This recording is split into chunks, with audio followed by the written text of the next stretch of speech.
these Evos, man. Okay. I mean, Kirby, Shiva is what? can you send the simulator? It's on the Discord server, on the other one. The Pride one. Okay, guys. Just so you know, we are already live. So, hi guys. We totally weren't talking about a Diablo Immortal Simulator. Thanks, Irby. Nope, Diablo? never.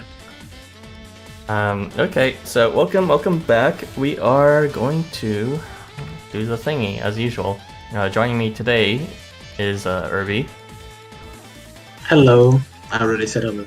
Yes, but I cut you off, so I felt bad, so I started with you. And Milk. Hello. Yo. And Zalgus. Hello. You can see we are full octane, full of adrenaline right now for the exciting new content, so I feel like I remark this every single time. But You yeah. definitely said it last time. Well, can you blame me? It's just, this is just an extension of that at this point. Alright, Leaked, hello, stream time, yo, hi, and hi guys, the Yasu AR, perfect. Yeah, we'll get to that in a bit. Y'all just saying we didn't even say anything about it yet, calm down. Like, well, we probably will say that. So, yeah, we'll just start off with the mob that came out from before. I need to take out my notes, actually. Yeah, so the mob that came out before is the Camouflager, which came out during the Chapter 13 campaign. You can receive right now just the World or Infernal one from a couple of the Northwests. And what this unit does is they act as an attack disabler.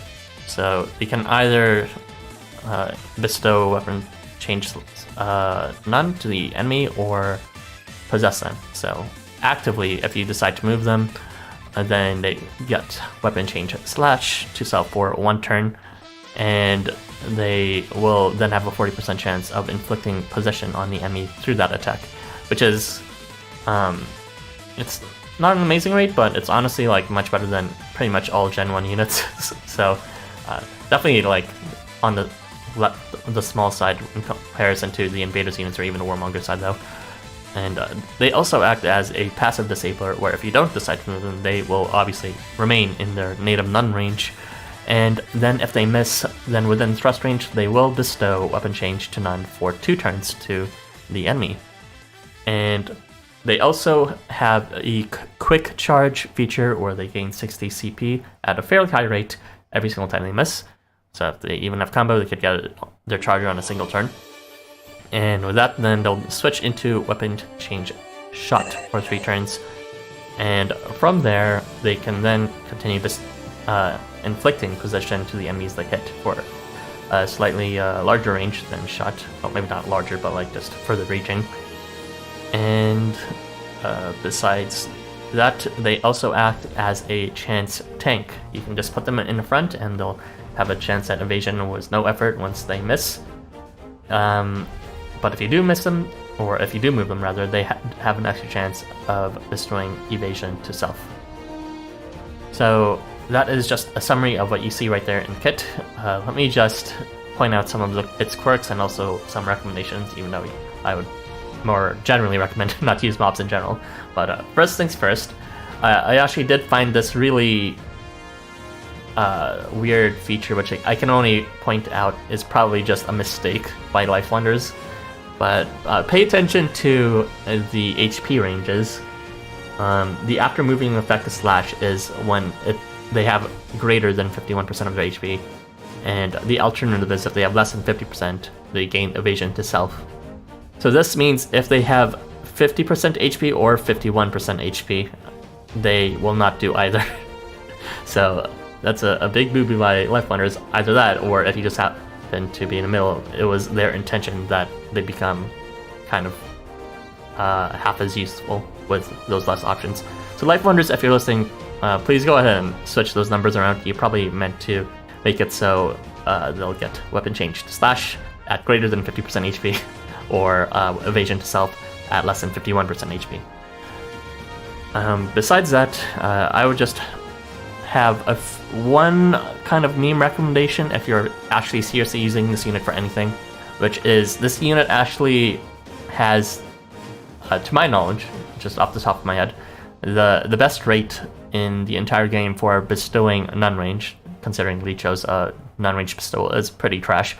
And the AR that recently came out with Soul is also kind of trash in its rate, and also res restrictive. So 50% is really good, honestly, for that. With like very minimal setup, don't even need to move them to bestow that. And the reasons why you would want that, I guess, is if they're immune to charm but not non-range, although that's obviously not very common. You may also consider stealing it back with regular Oniwaka 5 or Goemon. And why would you want to steal non-range? Well, to bring it to your allies that actually benefit from having less range, such as Kimun Kamui, Marduk, or Astarte 3. And you may also want to, in the very rare case the enemy refreshes their own buffs, obviously give them weapon change then so they can't attack. Besides that, you may also want to consider the arrangement of equipping on one of the special attributes, so Infernal or World, or a Valiant Camouflager, equipping them the Valor Tezcatlipoca AR that increases their activation rate by 30% if they have 100 CP, since they get their CPs super quickly. So consider equipping that, and then you may also pair that with, for example, the Furufumi leaked AR to deny their charge, so that they will, instead of using their charge, will then be constantly missing and destroying non-range at an 80% rate instead. So fun synergy there, but very, very specific. But honestly, it's nice that they are the best at anything. A lot of mobs are kind of just there and they do stuff, but they're like, they functionally are already not as useful as some other unit that exists. But they are definitely the best unit in my memory that have weapon change and non-bestowal. Those are all my thoughts. What do you guys think? You're not going to comment on the CS at all, considering they charge it quite fast? I did comment on that. They charge it quite fast, and then they can possess units instead for a while. So that's kind of a passive way they can start attacking without needing to move forward that slash range. Yeah, I did comment on that. I didn't mention the confusion or HP drain because that's sort of whatever, but you know. Yeah, that's why I thought you didn't, but yeah, the confusion just means that they'll be able to kite any shorter range mobs, since now they'll have weapon change shot for a bit. Don't know how I feel about the shot personally, but I guess it's alright. I guess this mob is nice because it is capable of single-handedly disabling a unit permanently, assuming you can continually hit your a 50% or a 40% rate back and forth, so don't actually rely on that, but I guess that's an option.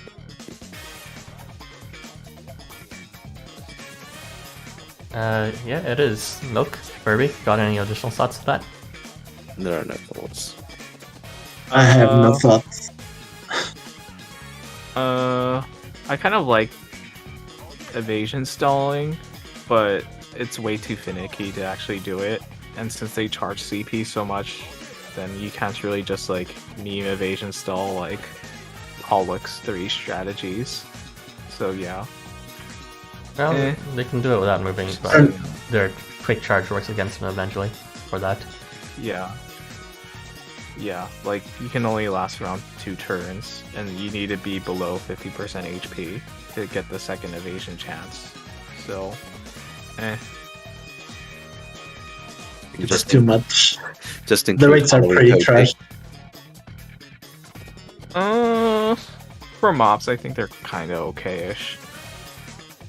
Yeah, considering Christine's possession chance was like, what, 10% or some shit?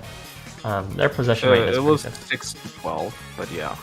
Yeah, not impressive. Obviously, the Warmongers and Invaders have better possession rates, but that was the first time ever they became good. 40% is decent on mob, honestly. If that's all our thoughts... I have no thoughts other than the rates are still pretty trash all around, so... He can pull off many things, but it's gonna be a lot of re-rolling or just Smoky God with the mobs. Obviously. No thanks. So yeah. But a bit early to be saying that, innit? It needed to be said. It's just my initial recommendation is, generally don't use mobs at all. But if you want to use them because you like their design, then consider what I said, and also consider what Irby said in terms of their crap rate, so keep that in mind.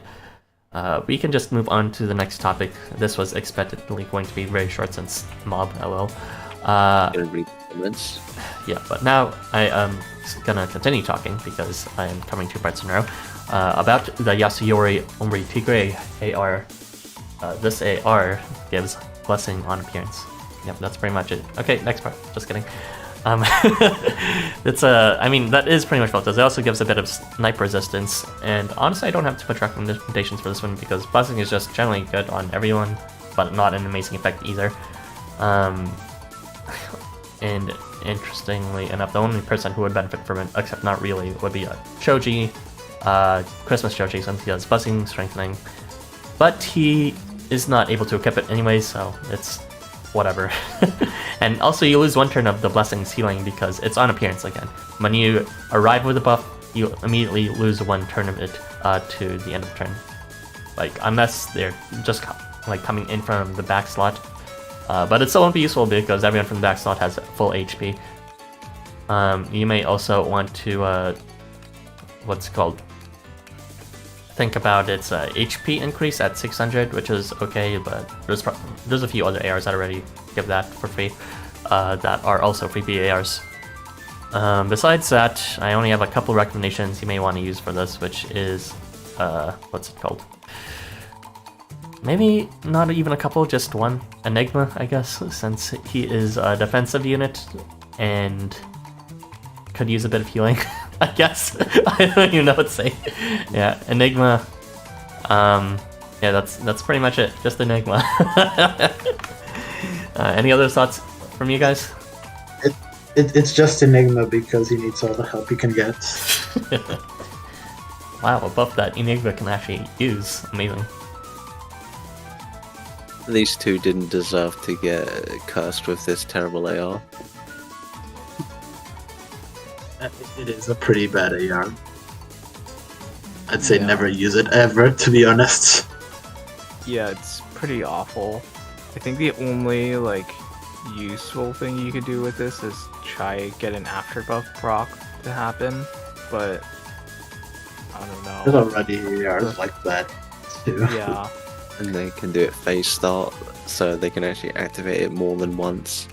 Yeah, I mean, we have a lot of buffs, or ARs that give buffs immediately, including the Nomad one, which gives arousal twice if they're starting on phase 1. It's just not an amazing AR, also just because there's no one that can refresh your buffs, or no one in the setup that can refresh buffs that can equip this AR, so it's kind of just like blessing that you will, as a matter of fact, no matter what, lose in 3 turns. Which is just, what, 1200 HP in the end, which is nothing. So, I guess 1800 actually. So, not super amazing. Not even mediocre. If that's it for our thoughts on this, does anyone have other thoughts? Or should I just read the comments? It's a shit AR, just read the comments. Yeah. No point in dwelling on this. Okay, head empty. Forgot this ever happened. Because AR isn't really. Yeah. The Yasu AR is perfect. Y'all are just saying it's bad because he'll never be. I can't believe Jerbear is a psychic or like an Esper for knowing what we were about to say. What happened with my boy Shiva? We will find out soon enough. So early. Yeah, it happens when you're inexperienced. Valiant and Fire Camouflagers look best. I haven't really decided who my favorites are, but I do think they're all well designed. Sometimes we receive mobs that I kind of feel whatever about, but these ones look fairly sharp. But Infernal also looking pretty good. Yeah, I think I prefer the Infernal one over the World one. The World one is just like a regular Gecko, but the Infernal one's got that skull bone mask that looks pretty cool. Woo! Prisma says, wait for the rest of them to be added to Ally Gacha or event farmable. Just the first 2 are are regular farmable right now, but yeah, you know, I'm not in no rush to get them. everyone has him before me since I don't have chapter 13 done, but that's not a big loss, as you saw. Arasandra, hi. Hello, thank you, or why am I saying thank you? Big surprise for you using my full extended name. That's not really my full extended name, don't quote me on that. Ooh, Ara stream. Hey, Vivid, nice to see you. Give it to Fencer and watch Fencer take all the range damage. I like that. I like that a lot. If you don't know, Fencer has a native defense against a shot. So this covers basically sniper units too, I guess. What else does Spencer have? I forget. Doesn't he have slash resistance? Maybe slash. He does, but I'm like forgetting the other two skills. Yes. Let's go, Fencer meta. We're here now, finally, after all these years. He didn't need Evo to send you plus no, he definitely does not have Berserker. That would actually make him decent. He has attack up on charge, but he has no ways. Oh, you mean like Berserker when he gets hit? Maybe. I thought you meant like Berserk plus or the buff or something like that. Yeah, I don't know. I don't remember. He might get it. It's not amazing. You heard it here first, folks. Fencer is now meta. The only thought is that I have no thoughts. That's exactly right. Free buff trigger for Kasuga if you want to try. Stop with the Kasuga free buffs. You have infinity choices by now for that, and this one is far from the best one. Justice for Yasu Tigre. No justice for them. To be fair, not many people use 3-star ARs. I use them sometimes, but like they're usually just at the expense of using resource boosting ARs. So even in their most applicable cases, like you're gonna use them for, at best, challenge quests where you want to heal, because that's generally where 3-star ARs are decent at healing, which is not a very relevant kind of thing to consider for most challenge quests. There are rarely good 3-star ARs. I don't know if there are any.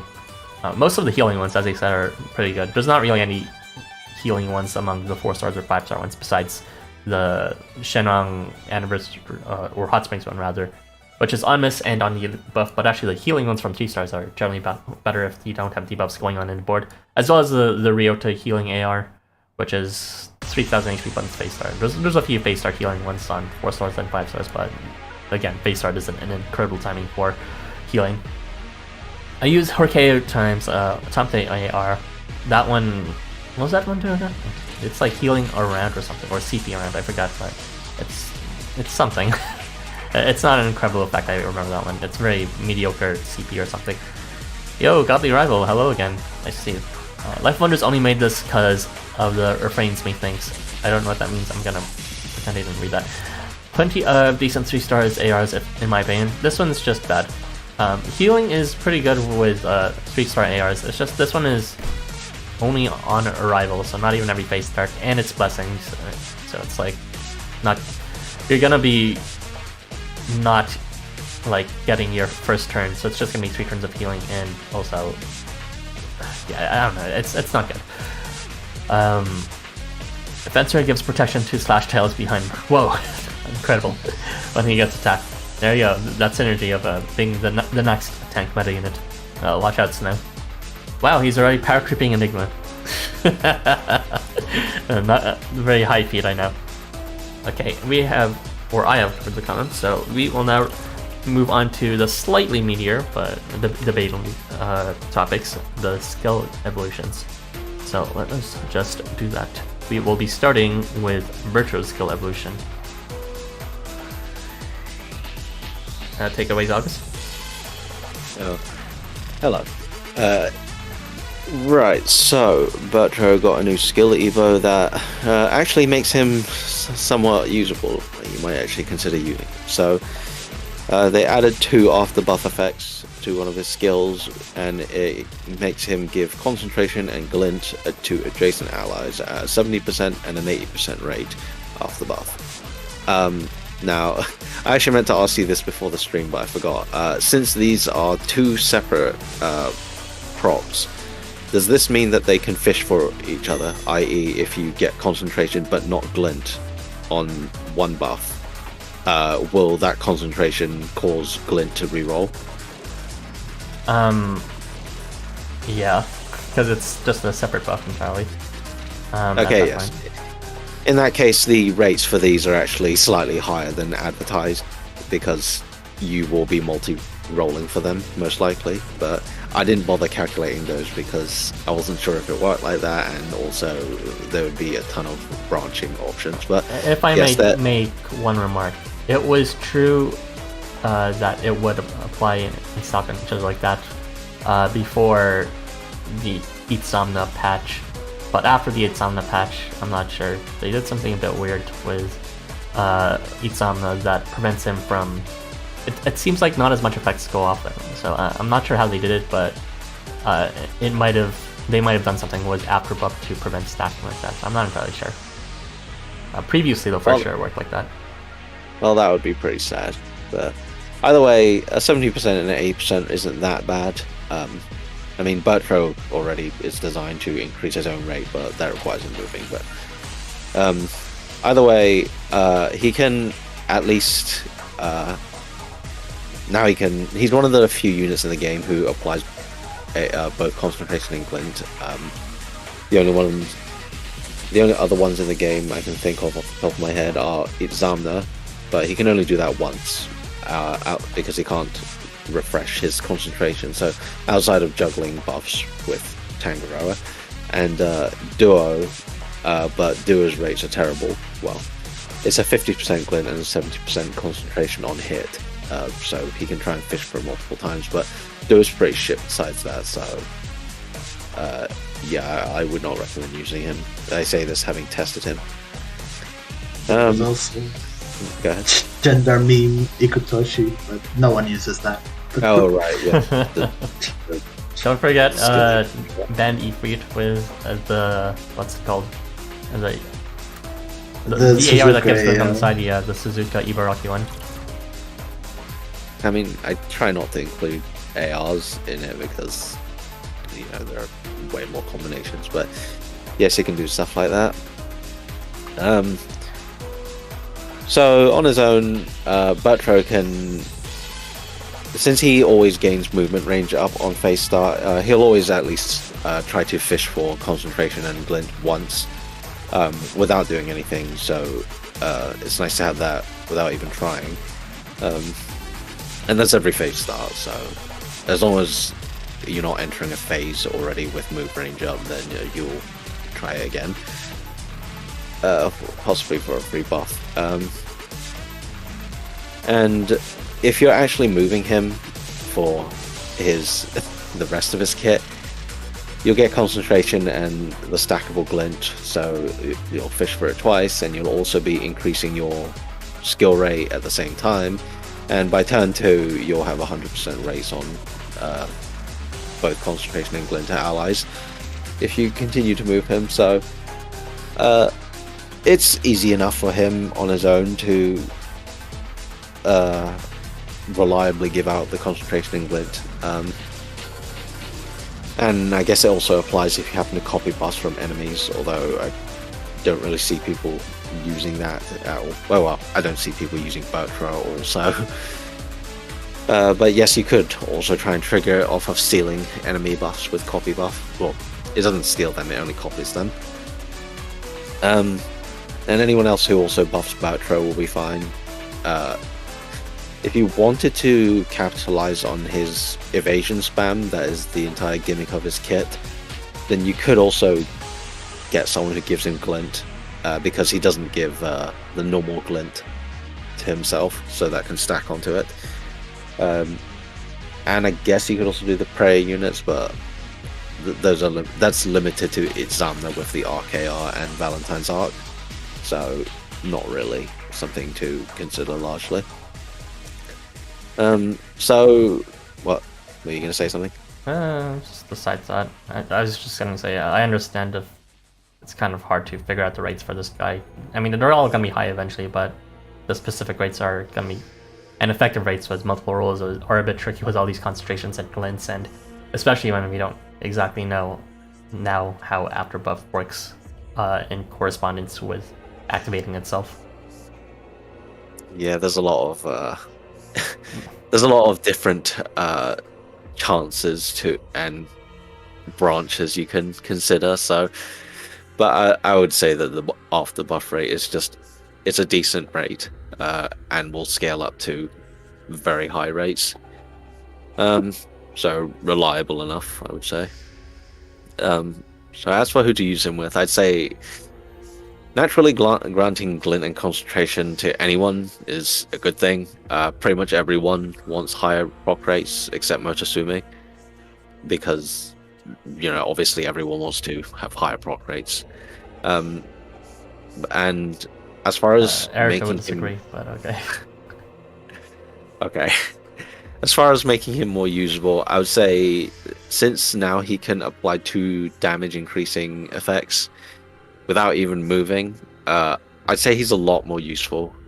Concentration is still fairly rare as far as attack buffs go, and weakness is more common, but his weakness spread is pretty large anyway, and he does a turn start, so it doesn't really matter where he is in the team. So he's fairly flexible in that regard, although you probably still want him in slots 1 or 2 just so that he starts on the front row. So with the Sivo, I'd say Bertro goes from a joke evasion character to someone you might actually consider using, just purely as a automatic buffer and debuffer. You don't really need to consider too much about how you use him, since as long as he's sitting next to the units you want to buff and the enemies he wants to debuff, then he'll be useful. So even if it's like just a consideration, it's not like a must-have unit, I would still say that it's even being considered is a big step up from where it was before, where I basically saw no one talking about him or even considering using him. Yeah, I've seen some people already use him for the new drop quest. No, yeah, maybe people are using this for the new factor, but Yeah, something. So a side note, for some reason his 3-star also has this Evo. I don't know if this is a mistake or not. It seems like it's an oversight because Twitter lists only his 4-star, and we haven't had 3-star Evos for I don't know how long. A long time at this point. It's 100% a mistake. The question is if LifeWonders will backtrack or decide to keep it anyways. Yeah. Currently it's still in the game. I'm not sure if they'll remove it or if they're even capable of removing it without just breaking the game, since many people already have the 3-star Bertro Evo, like me. But as far as his 3-star goes, Arad unfortunately did not make an asset for this, so I'll just say the important bits. His weakness spread is unfortunately smaller. It is only a slash thrust range instead of a magic long slash range, so only 2 squares away rather than 3. And its proc rate is worse at 40%, but it's still turn start. The rest of his kit is largely the same, except he does not give himself concentration on move. And the buff, the skill evo itself is the same, so still concentration and glint at 70-80%. So as far as 3-stars go, he joins the rank of the very small number of units who can provide 2 damage increasing effects at 3-star. Even if the weakness is harder to use and less reliable, it's still there, I guess. He can still pretty much do what he's meant for. So, yeah, I wouldn't, unless you're like me and you always use 3-stars, there's probably still no reason to use this 3-star. If you really want to make use of Bertro, use this 4-star. It's much more flexible and easy to use and actually reliable. I mean, hey, he might be useful in those Christmas games where they force you to restrict yourself. I mean, I doubt they'll have an infernal one, but for the team cost one, yeah, maybe.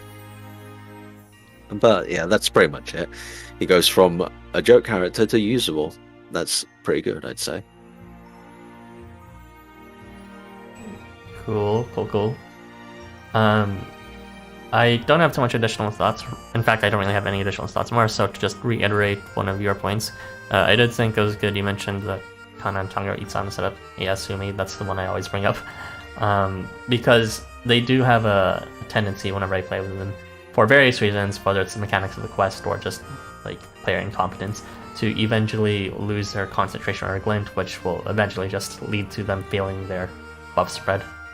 With Bertro around, he can just, if you tag him along with Kana, Tango, and Itsama, he can eventually refresh concentration and glint at a high rate with all those buffs being given back to him. So it can increase the reliability and durability of that setup, essentially.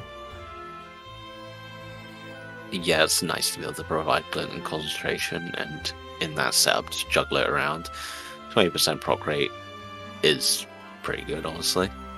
Yeah, it is. Very generous, this Evo for the 3-star and 4-star, I guess. But still not exactly game-breaking, but, you know, there's these from now.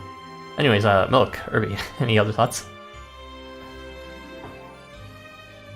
I don't have any really good concentration buffers, so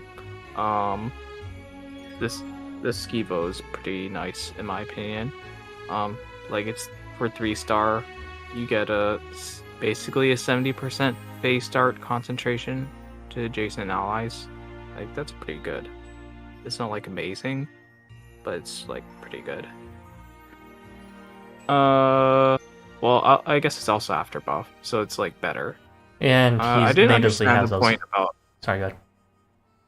I didn't understand the point about triggering itself because the after buff effects are to allies. Can you explain that? Oh, my mistake. I didn't even realize that was just to allies. Yeah. Sorry, I'm dumb. Okay. The concentration and glint do not apply to Bertro. Therefore, he cannot multi-fish for them for himself, because since he's not giving himself a buff, he won't, attempt to re-trigger. My mistake. I completely forgot about that. So, yeah, I kind of forgot about it too. My bad. Thank you, Milk, for being the arbiter of our shitty mistakes. I do want to use Bertro actually with Mugen Wakan because I think like getting like the concentration glints evasion spread might be a funny thing. But I don't have 4-star Bertro, and I think the extra rate on evasion might be helpful there. But yeah, I actually kind of like this Skivo a lot. So yeah, it's a pretty cool synergy. I didn't even think about that, but for the same reasons it would work for Kana, Tango, and Itsama, it would work with kind of a Wakan Tanka Mugen setup. So I like that a lot. Irby, are you alive? Have you fallen asleep? Or are you playing Diablo Immortal again? No, I'm not playing Diablo Immortal, and I am not asleep. I am just very angry that this skill evolution exists. After I wanted Duo for so long and got him off banner, so yeah, that's it. It's pretty decent skill evolution, and I think it's okay. I would have preferred if the range was extended for glint and concentration, because directly agents and not usually a range I prefer for these kinds of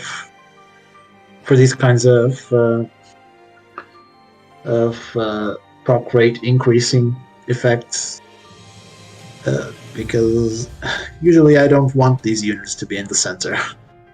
They're not the primary damage dealers, so they're usually want them to be at the side. At least for me, I usually prefer these units to be at the side instead of right in front and center of your team, to be able to bestow these to everyone else. But it's still pretty nice because it's still rare. It was still exclusive to variants AR and 5-stars, but now it's easily accessible on a very easy to get 3-star and a permanent 4-star as well. I think it's pretty neat. I probably won't use them anyways, but yeah, it's still okay that we have another option for these.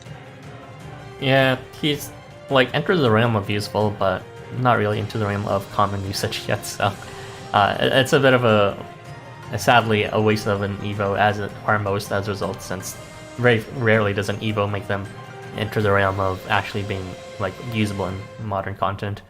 But you know, for people who don't exactly have the most robust roster, Bertro is a solid pick. You can see him in like tall map grinding quests, being in the middle, giving concentration and like weakness at least to the first two front rows, while like buffing the units beside him was concentration, and the unit behind him also was concentration. That may be like a snipe unit. So he's there as another option. Just if you have all the options available to you, it's not a unit you'll be using. Anyway, I think we have meandered along enough on this Evo, so feel free to read out the comments now, Dalgus.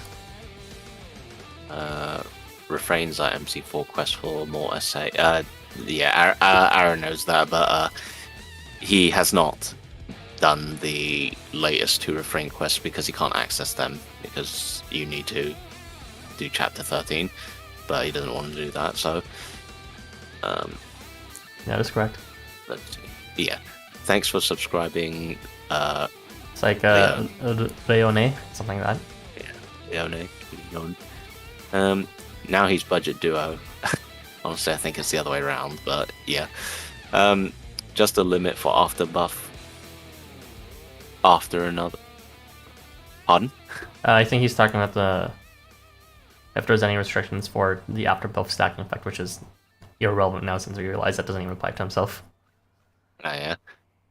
IQ pilled. Haven't seen that in a while. I see red pilled a few times, but yeah. Or would Duo be budget Bertro? So Duo is, since he does it on attack up, he can fish for the glint and concentration multiple times. But the problem is he doesn't do anything besides that, except the evasion phase starts. So I'd say Duo doesn't really. Duo only provides the glint and concentration. Really, that's. He gives the evasion on phase start too. Gives evasion on phase. Yeah, I said that. And is pretty tanky as well with defense up. I just think that's neat. Now I think that that's like 2 similarities between Bertro, not just the glint and concentration, but also the evasion. Yo, Isaac, where are you at? Where's your evasion? I mean, hey, Bertro could give glint to allies phase start too. Technically, it's turn start, but it's terrible rate. Yeah. On turn 1. But no, I would definitely pick Bertro over using Duo almost all the time, just because Bertro provides, I'd say it's more reliable, and he provides more damage, so I'm late. No, well, you didn't miss that much, luckily. Well, a little bit. I swear to God, I'm gonna strangle someone when I hear Bertro's laugh again. Oh yeah, he laughs a lot.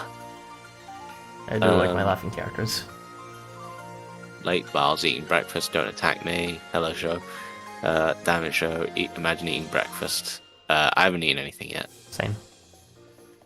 Now, that's why Prisoner is the #1 fan. JK. You brunch rude. Hello. Combine him with magic or sniper equipped with Beast Tamer's AR. Yeah, that would be good to pair with Bertro, just so that it gives Bertro the glint, and also so for increased proc rate, and also causes him to try and give out concentration and glint again to allies. That AI is way too good for a free one, my god. I eat Rinna. I would use him if I had him and skill gems. Just use 3-star Bertro. Yeah, I guess he could do that too. Or, you know, just wait until anniversary and waste your ticket on him. Don't do that. Breakfast is for losers. Imagine eating. You can be at the parking lot at 7, eating at 7. Why are all the single-celled amoebas in this chat now?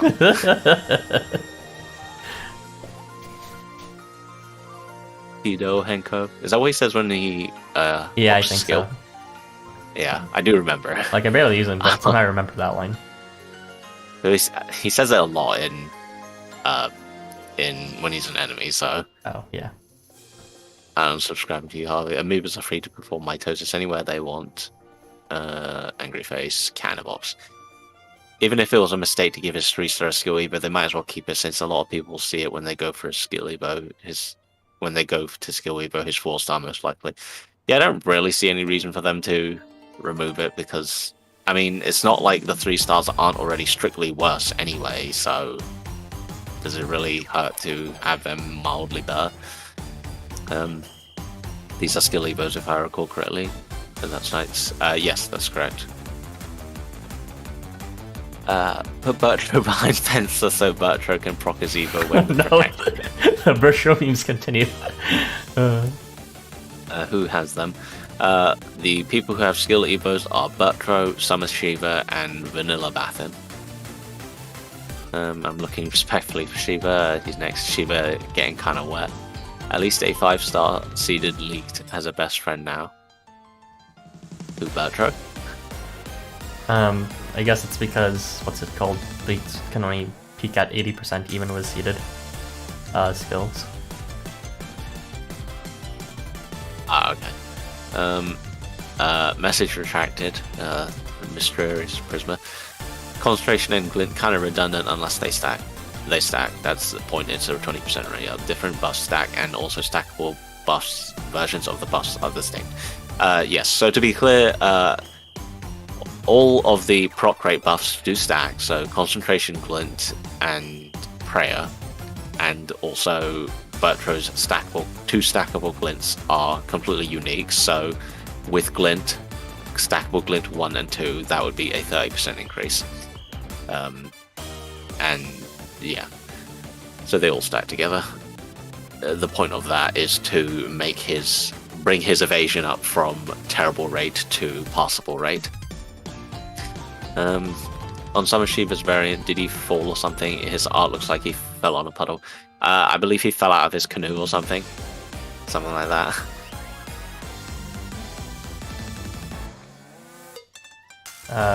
Alright. You can trust. I thought you were going to comment it. He fell on the river. Well, we'll see his art in the next slide, but yeah. I'm pretty sure it's just him, like, kind of falling out of his canoe into the river. It's supposed to look like that. Also, yay, no more robot microphone. Very good. There's confirmation. I'm crying for joy. Thank you. Sorry. God. Sounds like leaked Valentine tripping accidentally. What? Oh, as in the art. Is that what Valentine's leaked is supposed to be, him tripping over? Yeah, he's tripping. I think if you actually play the event, Valentine Jail, he's like leading the way, full of like booby trapped area, and then he actually like just lands into every single one. So with that art, it makes shows sense. on the pass. Yeah. Is Valentine's Kuniyoshi good or meh? I can't answer that because that unit doesn't exist. Valentine's Kuniyoshi is not a unit. The only variant that Kuniyoshi... yes.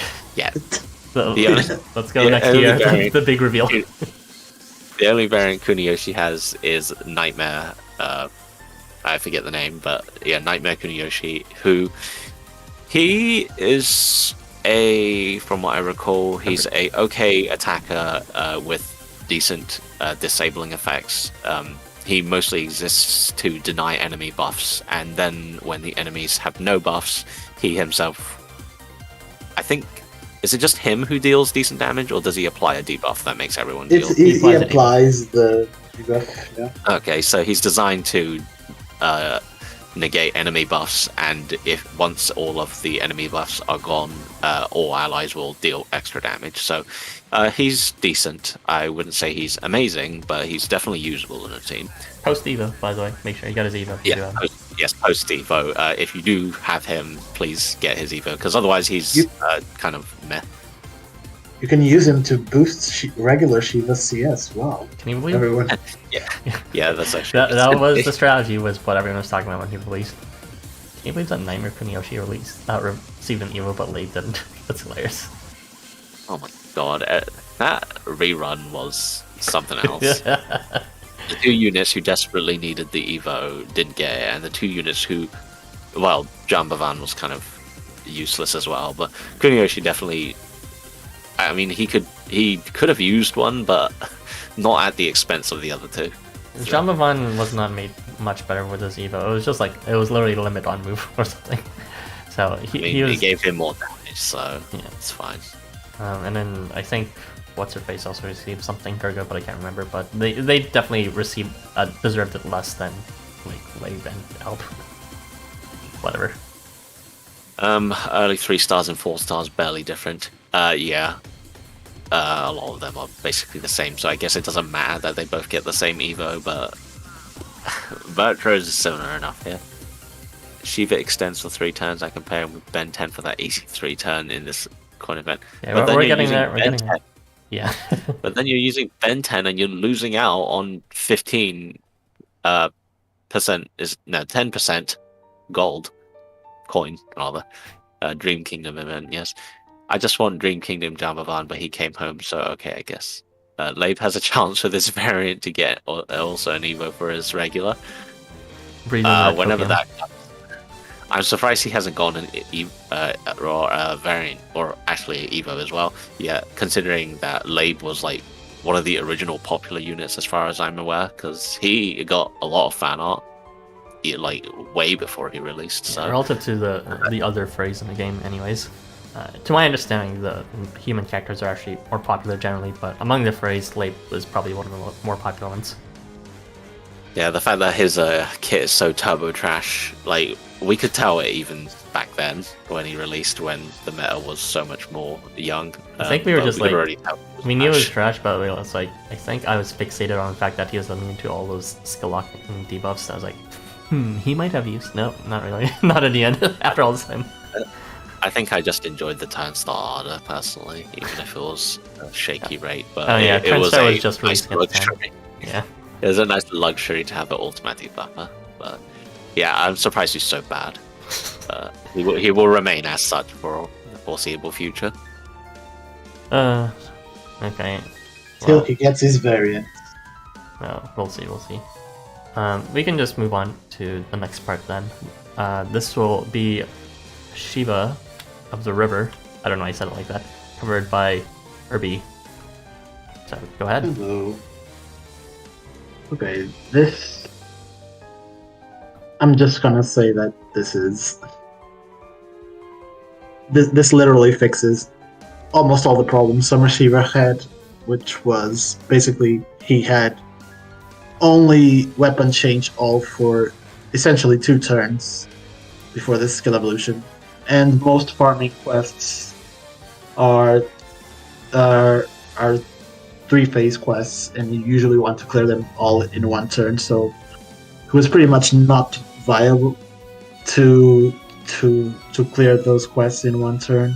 So now he's a better farming unit because they extended the duration of his weapon change, the initial weapon change he has, by 1 turn. So now he can actually stay all range for 3 turns. And on top of that, they also added the ability for him to buff himself with Ardor as well at skill seed bait 90%, but only on the first turn of every phase, which is honestly fine because you'll want him to do quick clears on maps, and that's pretty much all you need.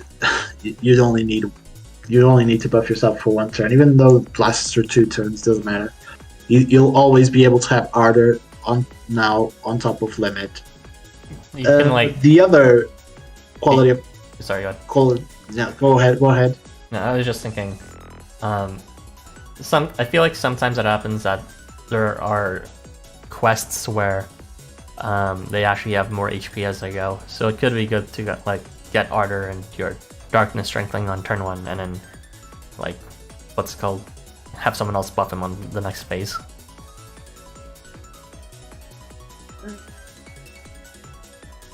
It's fine. I don't really think too much on the Darkness Strengthening because it immediately goes off because he removes it after. I never take in consideration the darkness strengthening because it's a very minor boost.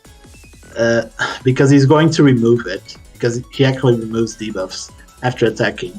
That's a gambling chance. So as soon as he removes his own darkness, he's pretty much not getting the boost from the darkness strengthening, which was already pretty small. But yeah, he now has limit ardor and the 5-star and the 5 times multiplier against enemies with burn, which hits on a 3x not a 3x3. Yes, it's 3x3. Yeah. It's 2x3. Yes. And on a 2x3 radius. No, it's actually 3x3. I was right. It's 3x3. Well, why did you say 2x3? I didn't say that. It's 3x3 radius. Yeah. Yeah. Okay. On a 3x3 radius.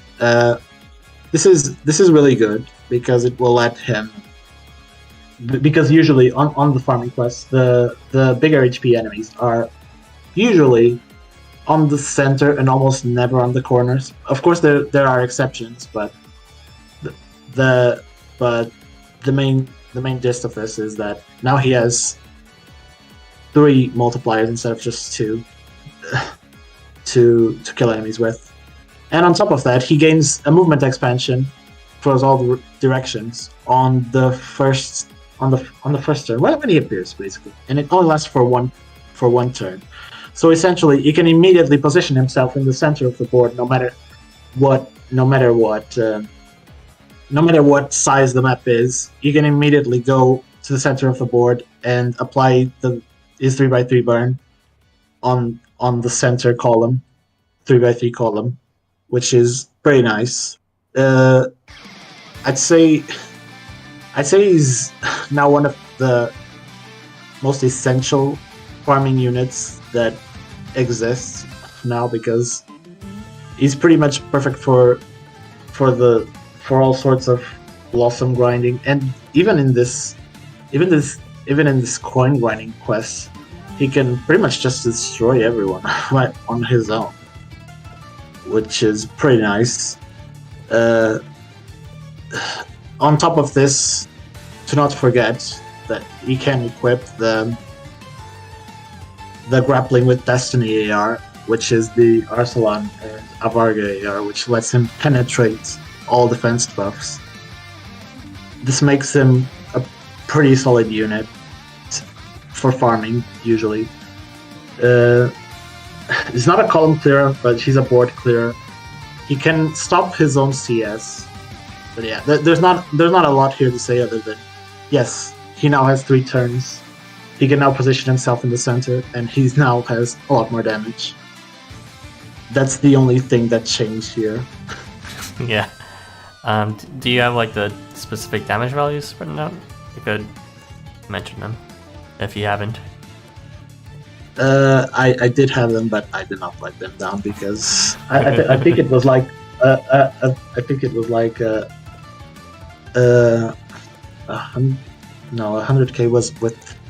was with the not 100k, it was 11k. You can just say the values. I had them calculated on top of Ancentralado's crits, which is a good unit to use him with. He does. I do not have his own values. Considering. Do they? Sorry. This is for someone who is not seated. He has with Ardor and all range and burn advantage with burn and limit. He does 16,000 damage, which is a big jump from his previous 6.8 thousand before Ardor. So yeah, he does quite a lot. And of course, you can just shove like your H-Armor behind or some shit like that to get that extra damage you need to make him even more effective. But he already does limit. Well, you got the idea. It doesn't matter. Vigor is still a big boost. Yeah.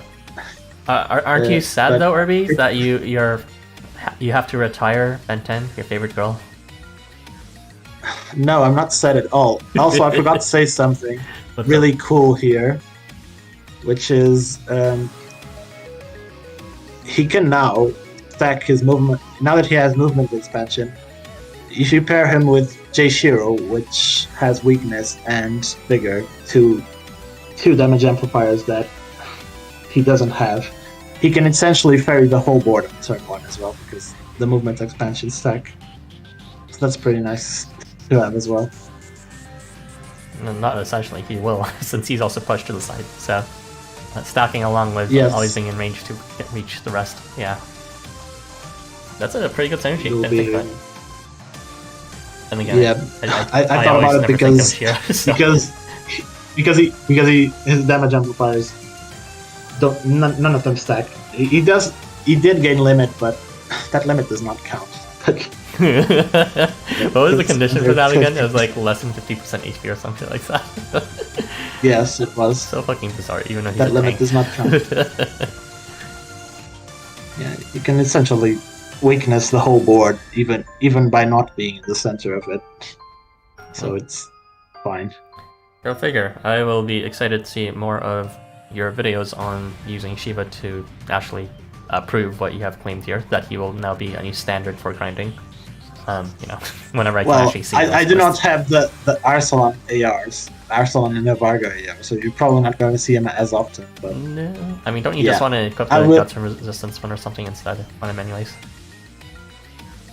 No, not anymore. Okay. No, I equipped that on someone else. All right. Well, one day maybe I should pull more for River Shiva since I do have the Arsalan or AR.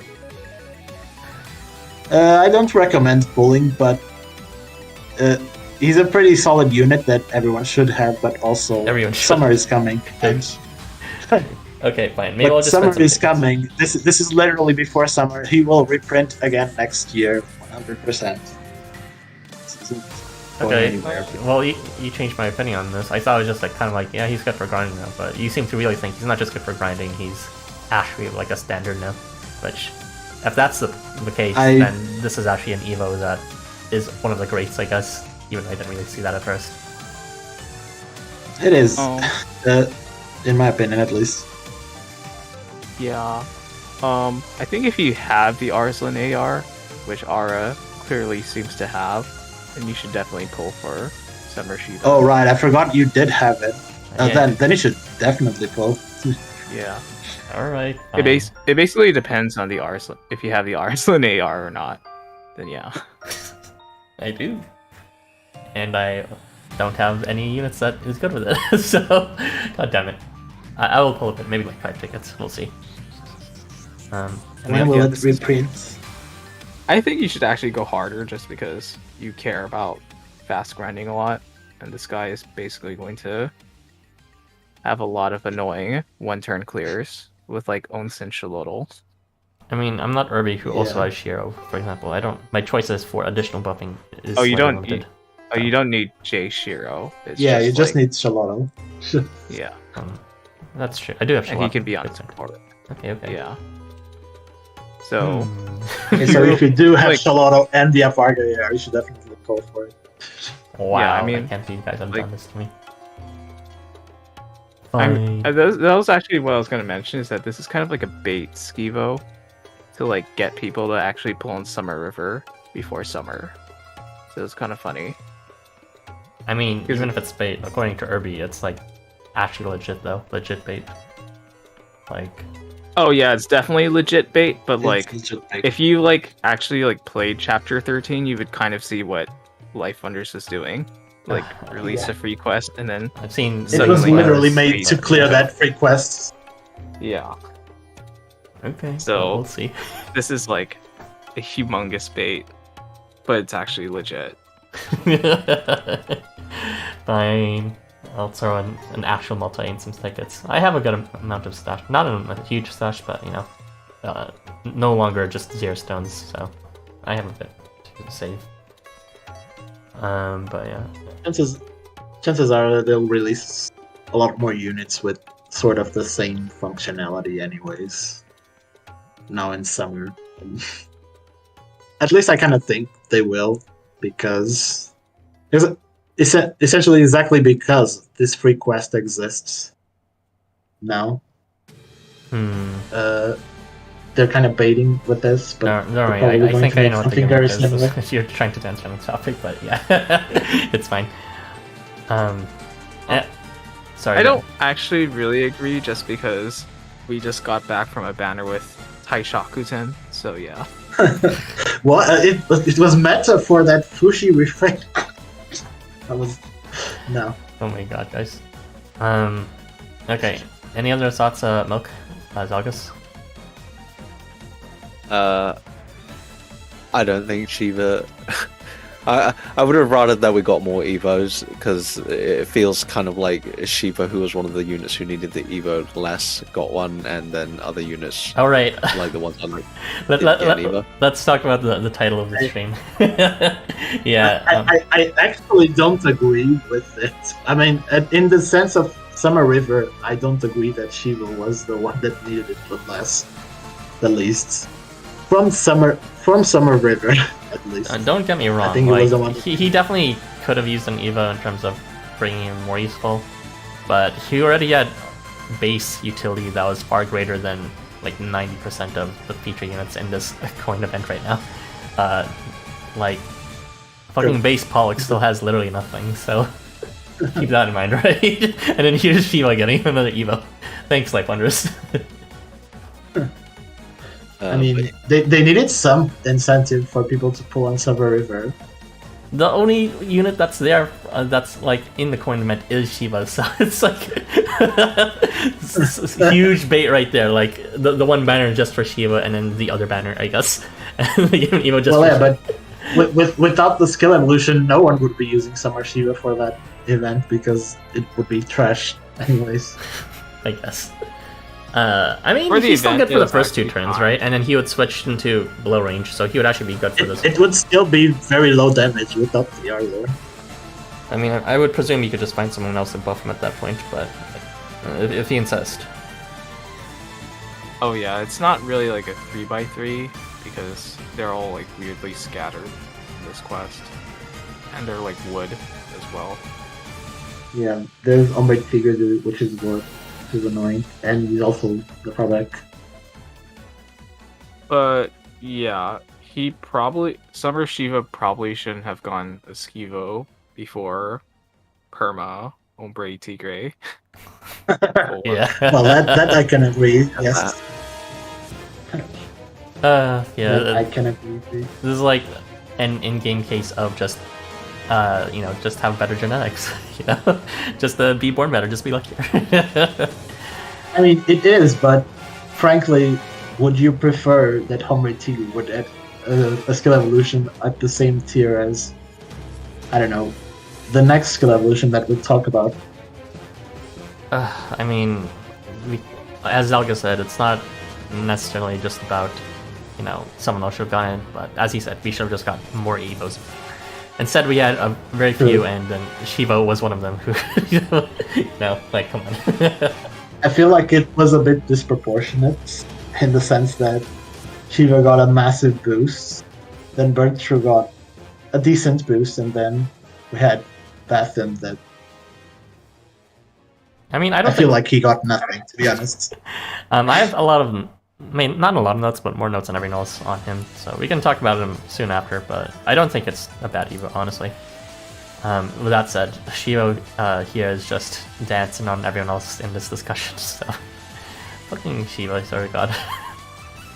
Well, I do appreciate that as far as the Evo goes. It's very cohesive. It basically goes with how his kit already worked, and just augments that, and I appreciate that, because a lot of Evos are like super disparate and like do things that don't even work with the original intention of the unit, or add something that Arousal. is all used. Yes, I was actually Arousal on this. Let's go. Which is stupid, but here Shiva's got one that buffs exactly what he wants. It has everything that he wants, and that's I can appreciate that. At least the Evo itself is good. I just would have rather that other units also got Evo, because not to be like, oh no, he took up a skill Evo slot, because obviously we don't know how that works, but Still, that's just me being salty. But yeah, I do like this Evo in terms of like considering it on its own. Yeah, it's definitely a weird syndrome, but obviously this wouldn't have happened if people didn't like Shiva so much. So, you know, kudos to LifeWonders for like trying to give it as much people variants as possible, but they're not immune to just like catering towards the hyper fans. Anyway, this was clearly to justify my attack seeding Shiva. Yes, it was just regular. For you, Irby. Like when it was just for me. No one else. I actually do see a lot of people buying the Shiva bait with base Shiva, so anyone who bought that bait would be happy if they have River Shiva too. But yeah, I think we have given Shiva more than enough spotlight, unfairly. So go ahead and read the comments, Irby. Where did we stop last time? Very far away. Very far away. Very. Joe saying, I'll be grinding all month. Oh my god. Grinding? I'll be grinding all month. Okay. Well, until the event ends, LMFAO isn't all month. Shiva, just play the event until you get the AR pulls. Not worth the stress. Must stop the urge to pull for Summer Shiva. Stay strong, brother. Also, all characters I have for this event aren't fully leveled unless it is Nomad. At least LifeWonders give me a reason to use him again. But I am actually very upset that they are not giving us materials at all for anything recently. No seeds, no LB mats, nothing. I'm out of boosts. I need more EXP. Just use the dungeon. Where gems? Failed to get him. Wait for Summer River event rerun. You all save for summer. Yeah, I pretty much just recommend saving for summer. We're not going to do seed farming for very long. At least I think we aren't. For the rest of the year, we're probably going to be packed with events. And he might not even be a boost unit. Probably won't be a boost unit for any of those. Because Summer River isn't going to be rerunning at all this year. So I just recommend skipping unless you're in those situations we mentioned before. Imagine pulling on the banner, haha, well, same Garrett. I rolled a bit and stopped myself when I got Arachne because she was the only 4-star there I was missing. The new summer banner can't come soon enough. I mean, Arachne. I got him. So, congrats on that. Yeah. I got him when the brand first came. Summer Channel made a comeback and I already had him. Should I go for a SA21 level or no? You should not. This is bait. These banners are literally the bait before summer. The spend everything so you have nothing for summer and give them money. I was about to use my only multi for a miracle Tajikaral, but the game broke. I'm happy Fim or Taji came home. I love them so much. I really pulled everything for Tajikaral, but got Summer Shiva SA21 Summer Thunderbird. This was a good quality of life change. He's perfect for farming any 3x6 map. Honestly, I'd say 5x6 works too, just as well. But yeah, he's better for 3x6 for sure. But I want him more. Thanks for SA21 Shiva. He and Valentine Balor can really clean house. It's an unseeded Shiva. Does struggle with the damage against Yasuyori and Hombre. He can pretty much just usually kill them if you pull them. If you have that really cool AR that lets him pull enemies. That's what I usually do, so Yasuyori can just kill Hombre. I'm just re-rolling while waiting for my account recovery. This is a bit of a tangent, but you're a big Shiva fan, right, Irby? I think I saw him. What? You're a Shiva stan, right? Like, I think I saw him in your not really. I'm a Shiva kit stan, I guess, because I really like his regular kit. It's fantastic. Are you just saying that because you have a decent essay on him? That too, yes. But also because I also have Fushi. Do you also but have Nightmare Kuniyoshi? I do not have Nightmare Kuniyoshi. No. Well, I guess he could always bring a support. Well, no, you can't because then he would go. No, on. you can't. I need Ryota. I was actually kind of thinking before these skill levels came out. What if they skill level regular Shiva and give him like 80 CP face start or 100 CP face start? That would be very funny. That wouldn't even matter with Ryota, but okay. What? The reason was to get rid of Ryota. Oh, okay. You mean like give him some... I think the max AR that gives CP is only 15, so unless he max it for whatever reason. So like even 80 CP wouldn't be enough unless he used some other unit, at which case just use Ryota. Could just use something else. Buff boy Shiva.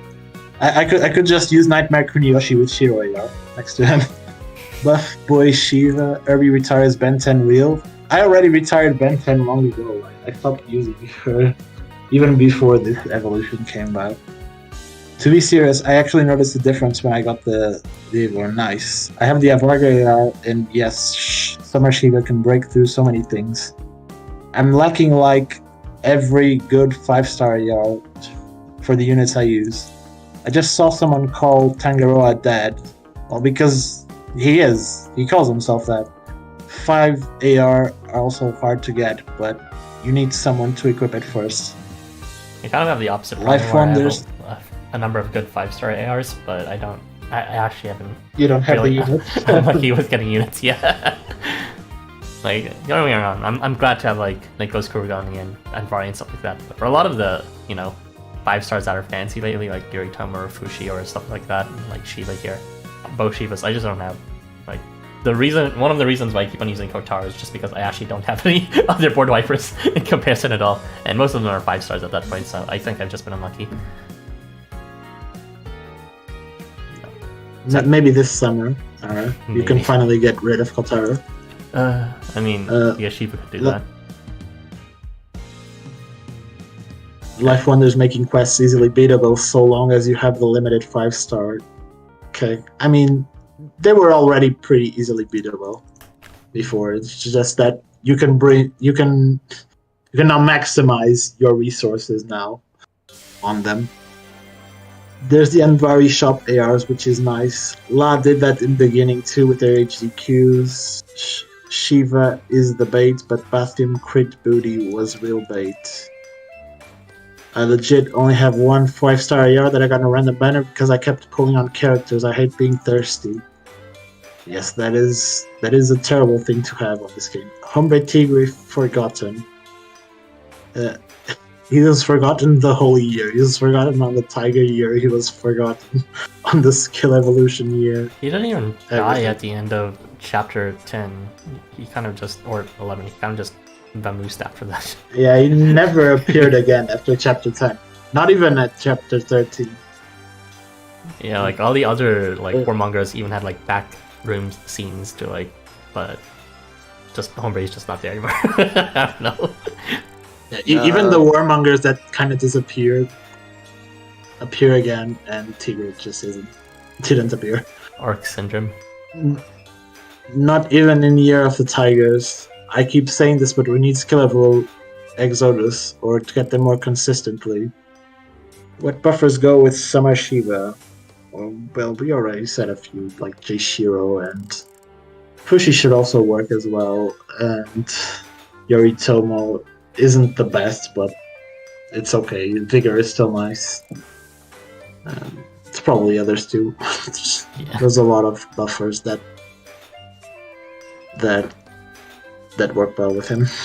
Maybe LifeWonders is too small for balanced buff, but it can go wrong if done poorly. That's too much work for LifeWonders. I won't be writing a banner review yet since I'm expecting more skill evolutions where Summer River Adventure actually went, but I will say that Summer Shiva is not very free to play friendly if you want to build a team for him. What do you mean when Summer River I Adventure don't actually know. runs? Isn't that going to be a while from now, considering the banner's out right now, but not the event? Yeah, I don't know. I still think he's pretty free to play friendly, since you can just grab a support Yoritomo. Or I don't know, something else. Like, you can even pick up Halloween Alp, the one you from support, so he gives him crit. I love how his second skill name is Reliever of Worries, when he's the what? The one who fell off the canoe. Oh, that's it. Another name What of if that he skill would jumped be out? Comic Relief. What if he jumped out to save you? Not the event shop missing. There was never meant to be event shop. Time to grind dailies. I only have 1 level seed left. Need new event. Yes, we all need seeds. No one has an abundance of seeds. And if they do, it's because they haven't been using them. The last event was a rerun, and it only had 3 seeds each. Go girl, give us nothing. Yeah, they weren't even the level 3 or attack skill and seeds. HP seats. Yeah. Woohoo! We did it. Been out of level and skill seeds for 2 months now. I'm starving for content.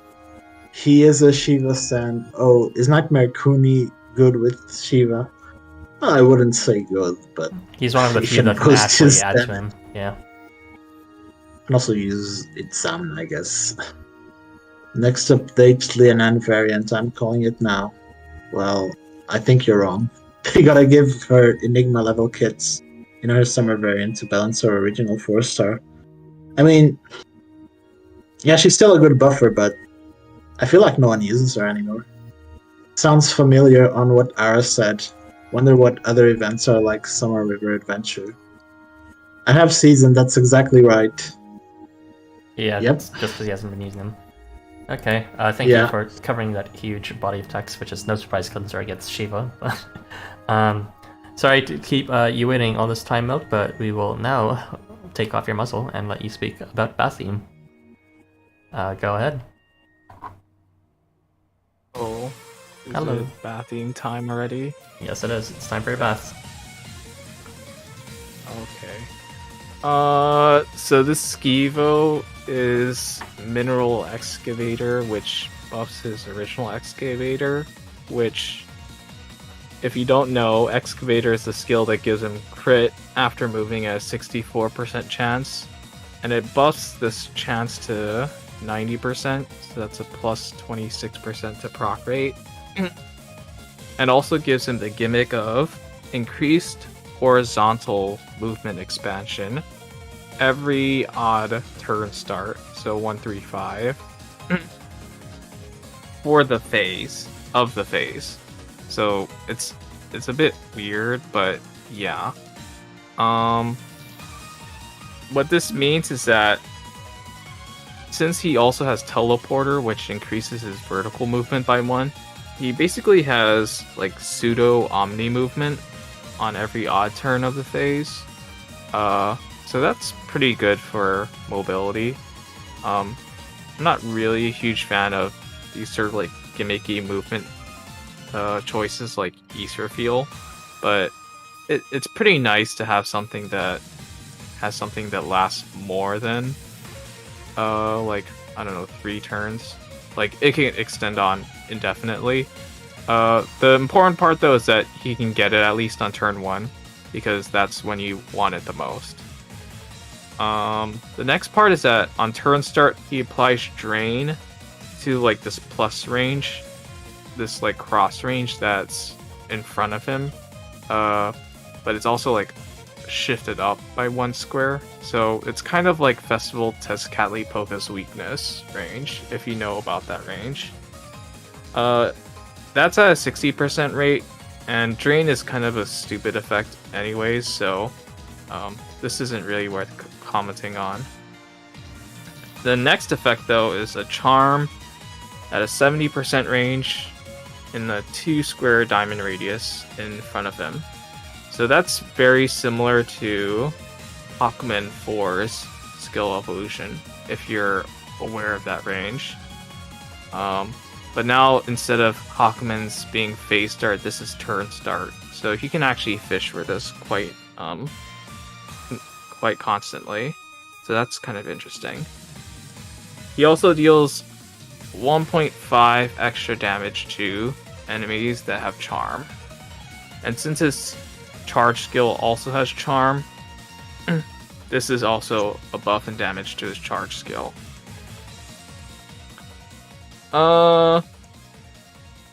So my overall thoughts on this skill evolution is that I kind of don't like it, in the sense that I like how there's extra mobility, but the problem that I have with it is the fact that he has teleporter, in the sense that when he hits stuff, he pushes himself by the number of enemies he hit basically. So if he hits 2 enemies, he pushes himself back by 2 squares. And what that means is that on turn start, you won't be seeing this charm effect at all, because he pushed himself back and retreated. So you'd see the drain effect instead. And for the charm, you have to remember to keep him in the front in order to activate this charm effect, which is good for the start of the phase or the start of the battle, but I think there could have been some improvement in these choices of ranges. Overall, this increase from 64% to 90%, it's more consistent, but it didn't really increase his overall damage output. You have to look to this charm and 1.5 damage modifier. So it's just kind of to me. I think the biggest part is this Omni movement, but yeah, I don't know. It's just a very strange skill evolution. I think that he's still just kind of unwieldy to use. That's basically my overall thoughts. I agree. I think the charm radius is a very questionable choice by LifeWonders, because they did account into about teleporter with the drain radius, since that drain cross radius that he got clearly is taking into account the fact that he's going to be pushed back and he's going to hit the enemies in a pyramid range, 2 squares vertically. So I think so. I don't know why they did this. I don't know why they didn't give him an extra buff, an extra attack buff or something. I think even nourishment would have helped, but this charm, I don't think it works with the unit at all. I think it's kind of just better to use Hakuman if you really want the charm. I really think that they should have hope that they just made a mistake with his charm radius, and they should have given him that plus cross from the drain range. But I don't know with LifeWonders nowadays. So yeah. Is it the charm radius just doesn't really fit with the teleporter playstyle that seems to be intended, where he just does a hit and run strategy. You can also bypass that if you equip the Ben 10 AR that makes him immune to the thing, but I don't think you should need to equip a 5-star AR to make use of this skill evolution. Yeah. I mean, you can also just hide somebody behind him to prevent him from moving back, but it's just I don't know. Does anchor work? Huh? Does anchor work? Anchor? It should work, yes. Yeah, it should work. Yeah. I think the Omni movement is fine. I think though that what I'm a little annoyed about is that I feel like Nomad 4 Skivo was a lot better, even if there was the HP conditional that he could only do all that stuff at 100 HP. 100% HP, and that he still has like Herbalist, which is like really stupid. And yeah, I don't know. Like his overall utility isn't like amazing for farming. Outside of that Omni movement, his damage output is just like okay. It's consistent, but it's just okay. So yeah. I think the consistency is actually really good, especially for those who actually want to see them. One of the reasons why I really dislike the Excavator is because if you want big damage, you want to be consistent. But it's really easy to make it consistent and guaranteed with Bathym if you're up for giving in Glint or something like that. And in combination with Curse, that just gives him an 8 times advantage state against the enemy. 4 times advantage from crit and a Curse defense advantage. So combined together, that's, I think, respectful to have it at a consistent rate.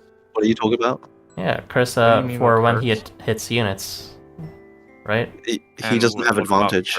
I mean defensive advantage. He's not going to do 8 times damage, but effectively, it's like offensive advantage 4 times and defensive advantage 2 times. It essentially means he's scaling the damage in a way where it's like 8 times the work is happening in his favor.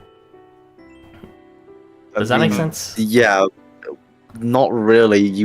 When would you ever consider enemy attack debuff versus your attack buff? I consider that generally, and if you just ignore the aspect of putting everything in damage buffs, that has the unique advantage of being able to just eliminate the enemy instantly and prevent them from attacking. But if we're talking about like you wouldn't be able to do that, then naturally the enemy would be able to attack you, and eventually it would play out in such a way that one of you will eventually get knocked out, and then the other of you will be left with a certain percent of your HP left over. And that kind of ratio will change depending on your total advantage of both damage buffs as well as defensive buffs, plus damage debuffs and defense debuffs. So I do think I feel like this is a really long-winded way to say that Excavator plus like something like Blood of the Beast is good. Yeah, it's essentially just Blood of the Beast, but worse, but because it only affects 2 enemies. Because you get like crit on moving and tenacity. I mean, it's good in combination with crit, I would think, as a solo unit doing 1 versus 1s with a different enemy. I'm not gonna say he's like game breaking or anything, but he's definitely not dead in the water anymore. Like he does consistent damage and has a consistent rate of keeping the level 8 times to his advantage versus just like 1 times if he doesn't have any defense and damage modifiers. And in terms of his ranges, I do think it was intentional for Drain and Charm to be mismatched like that, just so that there would be a sweet spot effect. The intention being you would want him not to be directly in front of the enemy, but kind of like 1 square away. And ideally, he would face a unit like a long slash or slash unit or below range unit, so 1 square range unit. And he would hit them without anyone behind him, and then he would push himself once away. And then the enemy would try chasing after him with only half their damage output because of Curse, if they happen to survive for whatever reason. And then they would then be charmed and drained if they weren't charmed and drained during that previous time in the first place, because they would just be directly in front of him at that point. And like even if you don't decide to move him, just having him having constant charm, I think is pretty good. Like Hawkman was only on phase start, remember, with the exact same range, and we thought at the time that Hawkman's Evo was pretty good. Well, I guess that was contextual considering it was also on her 3-star, but having it every turn start is respectable, and this range is it's weak in the context of like you're not going to be charming the entire board, but it's still decent for just disabling like half of the front line and a bit of the back line as well. And if you're bringing some other setup with like someone else doing the damage, he can still charm enemies from the side if like you're tanking with someone else with all the aggro, but have Bathym beside them. then he can like periodically disable them as well. And with that extended movement, he can do certain cheese that only he can do because of teleporter, such as ferry units to the very edge of the map, his allies, and then kind of just keep on hitting the units in the middle with their aggro, and then push himself back out of range. And they won't be able to advance forward because of the units he ferried to the very corners. So there's some strategies to be had with him. Obviously, there's a lot more straightforward blow everything up strategies, but in terms of just like complete solo utility, as well as some like supportive utility to his team, it's definitely there now with his Evo versus before when it wasn't. Before, I would say he's just like a never use unit, but now it's like I would see him as a decent unit if you don't really know how to play the game too much, and this is the only unit you have. He's always going to be like an advantage, especially with his attribute too, which is Nether. It's like, you know, very neutral kind of attribute that doesn't really reduce damage except against Valiant. And yeah, those are my thoughts on him. He's a bit better than I would say how you guys are posing him, but that's just because I had a gameplay plan in mind of how he would work with him pushing himself away intentionally and then the enemies chasing and then being charmed and stuff like that. But yeah, those are my thoughts on him. I mean, they could have picked a better ailment than Drain if they wanted to go with that. I do think Drain isn't as bad as it could be, because it's like, it could have been Obstruct, which I literally don't care about, but Drain, at least, if you're going for the stalling strategy, it makes sense in terms of oftentimes the thing that prevents stall strategies from work is their charge, so at least Drain will prevent it if it's slowly increasing.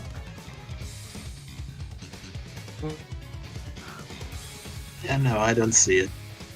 I don't really agree because, well, first off, you have to like, you know, be in the situations where you can charm and drain the enemies, or for just this case, just drain. And the second of all, most of like the CS stuff that we want to prevent, like the enemies just get the CP on their turn start anyways, so drain doesn't really matter. Yeah. A lot of times they're just completely immune to drain as well, if it's a challenge quest or something. It depends on type. Yeah. Like generally, you know, for example, the Clash quests are known for their difficulty, but they're not generally immune to anything special. So, but I do see what you mean. They would be immune to charm at that point as well, which means half of Bathym's new utility would be gone. So, a bit of a moot point in terms of evaluating his Evo, because yeah, Drain won't work, but so won't Charm. So it's, yeah, he's not gonna be as useful in challenge quests. But in like everyday quests, you know, he has a decent advantage, say, that's consistent, and he does have stalling potential.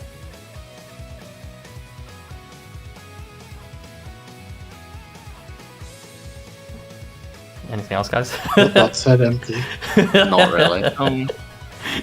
You said I was gonna say you said a lot for him, but honestly, I really don't see much for the Evo. Again, I think it's just the gameplay plan that I was following. Yeah, it does, like, it's gonna be specific for him to be useful for that, because I'm saying he'd be useful in cases where he's facing these one square range enemies and he's doing 1v1s against them. But you know, you complain all the time about me talking about overly narrow edge cases, and you're doing this. Well, yeah, I'm not like exempt from that. You can complain about it too, but I don't think it's as narrow as like other cases where we're talking about like very niche cases where one unit has a specific interaction with another. Because you know, it's slashing against them in a one-on-one against a like. I mean, yes, they do exist, but when would you ever want Bathym in a one-on-one? Not often, honestly. Yeah, I don't know what to say. It's like I kind of see Ara's point though, in the sense that like it reminds me of when I tried to delude myself into thinking that Hanuman 4 is really good in one-on-one situations. Yeah, like I don't remember. Like- yeah, because I don't even he has remember like exactly. because he has like ninja and guts and stuff, and if he did like a 1-on-1, he would like win, right? Yeah. Oh, the 36% evasion from ninja. Yeah, I don't know, like. So 1v1s, I'd say he's consistent, which is kind of specific, but honestly, I feel like a lot of Berserkers are built for 1v1, which is maybe is why they're not very good in general. There was also something in the story that kind of clarified of the difference between the Warmongers and Berserkers is the Warmongers are good against like general warfare, but Berserkers are more specialized for like these one-on-one battles, which makes sense given kits like this. And what's called Milk is saying too, especially with Pollux. But besides that, his more team-based utility isn't as effective, but also is more general with him just charming from the side and potentially having stalling abilities.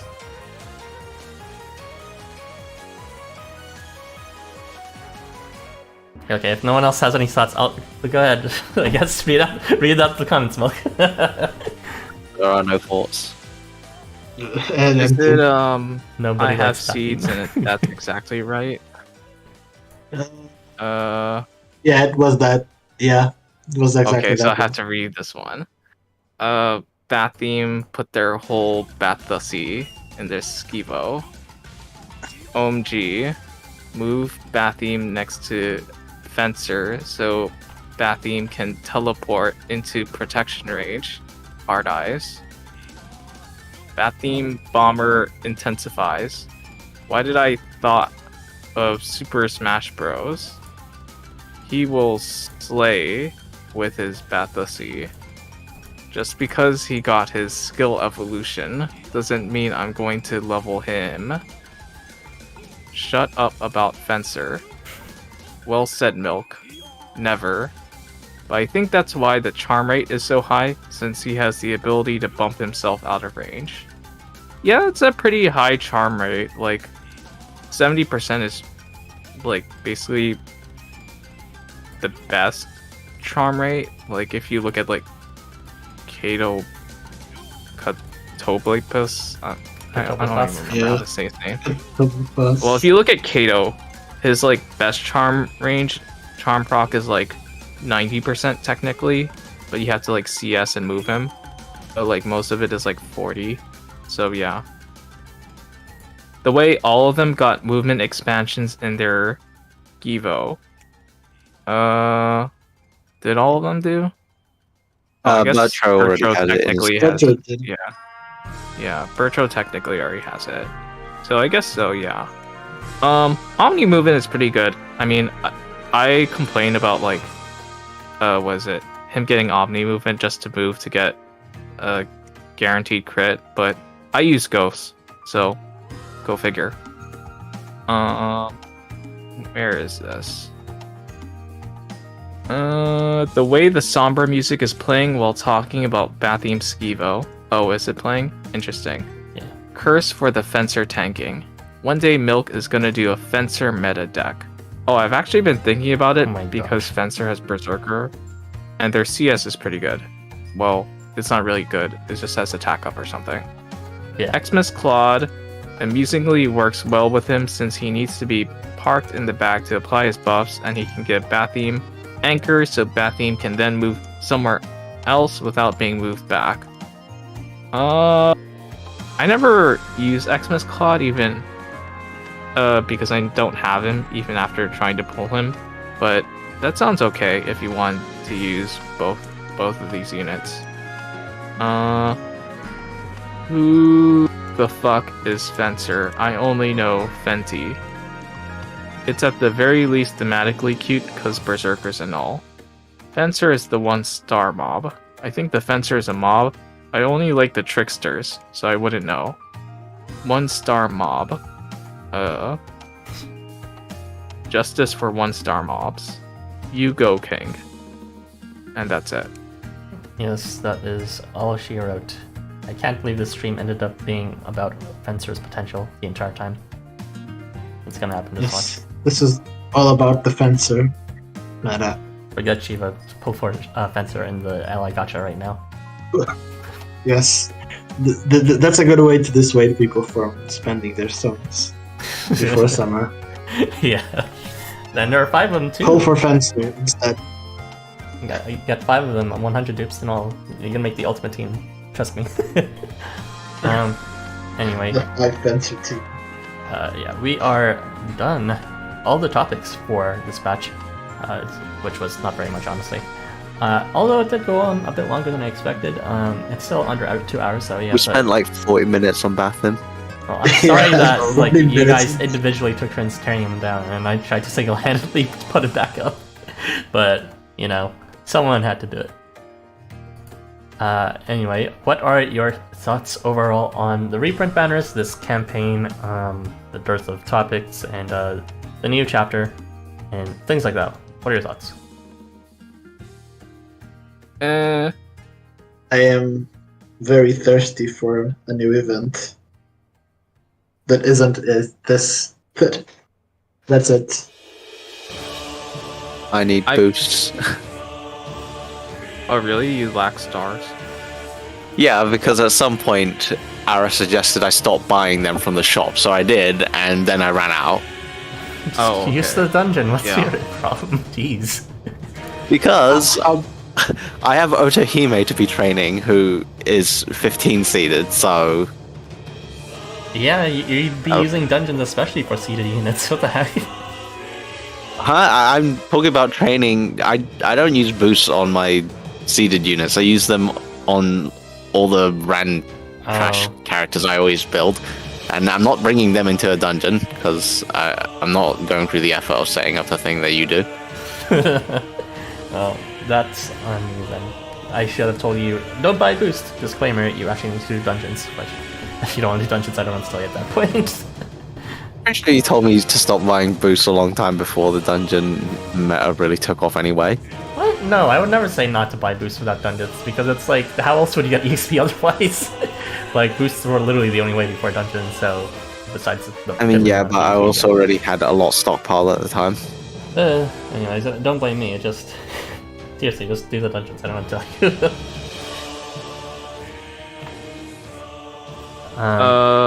My thoughts about this event is that LifeWonders basically wanted to do an event with Warmonger's characters again, but they didn't have the variants to justify like making like a whole event, so they did this. Like, it's slightly better than the last not event, the one with the Zhao AR, the Zhao that was just I like thought you were going to say the Catapultast one. The Golden Week? That's an actual... Well, I don't know. It makes more sense for Japan, I guess. I don't count that as an event. That's just like one quest. Did anything even happen except like, I don't know, a lock-in bonus? I didn't see anyone talk about it. I mean, we don't celebrate Golden Week. I don't know what it's about. Jeez. It's just like a week. There's like a number of holidays all bunched up together. Yeah. Usually you go like cherry blossom viewing during the holiday. But yeah. So yeah, they want to write an event story for Warmonger's characters. So they did this. Yeah, but they don't have variants. Like, we haven't had Warmonger's content lately. It was all Invaders recently. Let's bring in this campaign. I don't know.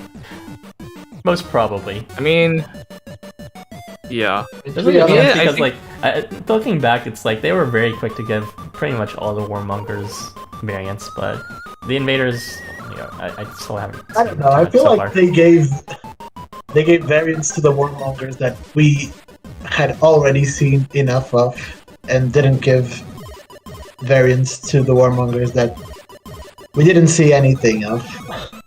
Like, for instance, Yoritomo, Mephistopheles, Teda or Tida or whatever, Marduk.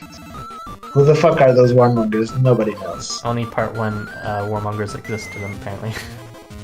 And of course, they make them the feature units as well, with the Tuscali Polka in the banner face.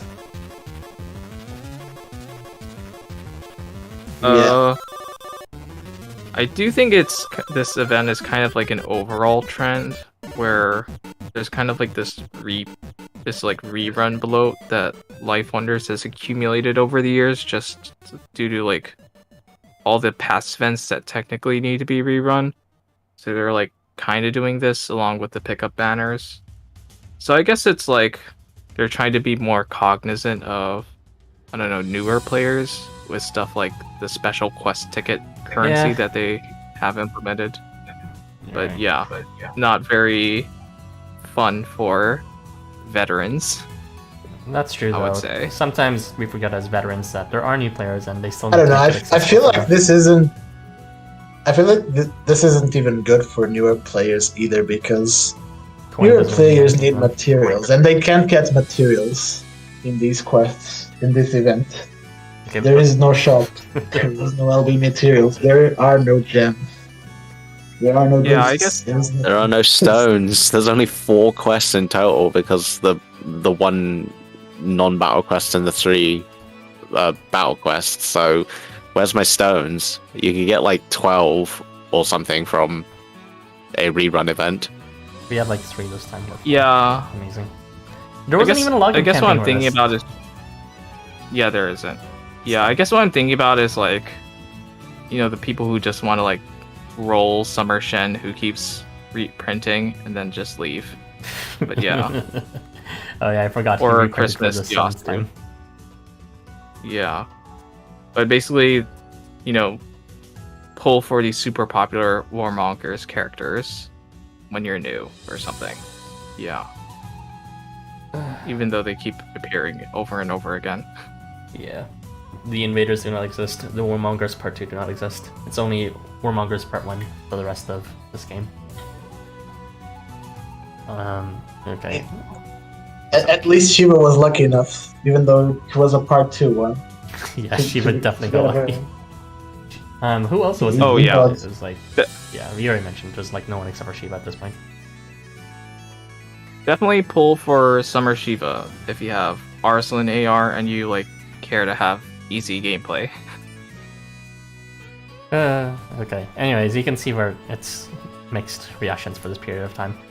I'm just gonna go ahead and read out the comments and then close the stream. Devil King. Wonder if Mook is gonna be added to the art someday. I would need to commission that, or someone would need to make a banner of their own time for that. But yeah, I'm not the person who drew this. By the way, I updated the Twitter handle, so it is the correct tag this time. Be sure to check the art out, even though they don't really do art from what I saw lately. Justice for Bathym. I mean, has escaped shit completely useless tier now to, you know, has some uses for someone who doesn't have every unit in the entire game. So I would say... Yeah, he switched from... I mean, probably Bathym was useless even honorably, so he's decent now for new units, or new players anyways. So, something. He got something at least. Don't worry, Bathym's second variant soon. He needs help with his first variant. It's meh. Bye guys. Bye Prisma. I like the concept of this, I just need shops to click maps. Though the coins finally enabled me to plus 15 Yasuyori. Congratulations on that. Bye number 1 fan Prisma. Close your eyes, Joe. The current event is replenishing my coins I spent on spending Shenlong's HP. I guess Blossoms does hurt a bit, but it doesn't actually cost too much coin once you have enough coin campaigns going on, which you definitely do. Bye-bye. Tita variant incoming. We need a revisit from old characters. The Berserkers do need a revisit, honestly. They revisited the Warmongers Part 1 more than they revisited the Berserkers, which is pretty sad. There are new news. The Sacred Artifact level 21 Shiva reroll account I received from my Oomphy is still fresh, and there's no event shop to buy water limit break materials. I love it here. I think the only regret of me reading that was saying Oomphy out loud. Yeah, that's the greatest point about this. New players always complain about lack of materials, and here's LifeWonders giving them nothing but coin they can't see use. Great. This event is pretty much for no one. It's for intermediate users who started 1 year ago, who have too much seeds but don't have enough coin. And if they wanted to do that, they could actually give reasonable amounts of coin instead of this coin scuffle tier. It's like, what's even the point then? it's Like they could have just made the new event, actually the new event, and make those stupid treasure chest drops to give more coin. Except it actually gives a reasonable amount of coin this time. yeah. Because they wanted to give more coins. Even when you were getting the treasure chests, the rate of them was just so low that it wasn't worth grinding them to get the first 10. At least in my opinion. Especially now with the inflation and how much coin we're getting. Just use Ben 10. Yeah, Irby will definitely get on that. Just use Ben 10 from the guy who tried to use Leanne and was walk on Mugen. Reject Monk, embrace the evil girl. I'm sorry, but I unfortunately have bought into the bait and I'm probably gonna do a multi for Shiva after this. Harvey, that happened once. One too many times. Okay, and we have definitely spent one too many minutes on the stream, so I'm gonna go ahead and close up. I got 210,000 coins 3 times in a row from this quest. Yeah, it's not great. Okay, thank you for joining us, everyone, for this stream. I hope you guys all survive with this lack of meaningful content for the next couple weeks. Hopefully you can just keep this stream of discussing this little content in your memories until then. So we will just go hop off now and say our goodbyes. So, on 3, everyone. 1, 2, 3. Bye-bye!